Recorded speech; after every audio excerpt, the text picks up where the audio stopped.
തലമറക്കാതെ അല്ലാഹുവിനെ ഭയക്കാതെ വ്യഭിചാരത്തിന്റെ, കള്ളിന്റെ, പലിശയുടെ, ഹറാമിന്റെ കൂത്തരങ്ങുകളുമായി കടന്നു പോകാൻ എങ്ങനാണ് പ്രിയപ്പെട്ടവരെ നിങ്ങൾക്ക് സാധിക്കുന്നത്?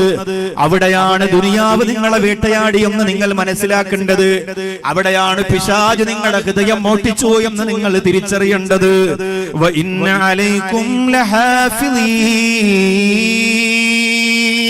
കിറാമൻ കാതിബീൻ. അള്ളാന്റെ ഖുർആൻ പറഞ്ഞു, നിങ്ങൾ ഒറ്റക്കല്ല.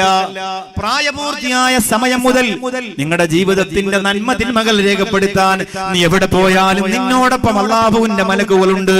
നന്മ എഴുതാൻ മലക്കുണ്ട്, തിന്മ എഴുതാൻ മലക്കുണ്ട്. കുളപ്പുറത്തെ വീടിന്റെ ആരോരും കാണാത്ത റൂമിന്റെ അകത്തളത്തിരുന്നാലും മലബാറിന്റെ പൊന്നുമോനെ നീ ചിന്തിക്കുന്നത് പോലും രേഖപ്പെടുത്താൻ മലക്കുകളുണ്ട്. നീ വർത്തമാനം പറയുന്നത്, നീ കാണുന്നത്, നീ കേൾക്കുന്നത്, നീ നിന്റെ ജീവിതത്തിൽ ചെയ്യുന്നത്, അതിൽ ഹറാം ഏതാണ് ഹലാൽ ഏതാണ് നോക്കി രേഖപ്പെടുത്താൻ അല്ലാഹുവിന്റെ മലക്കുകളുണ്ട്.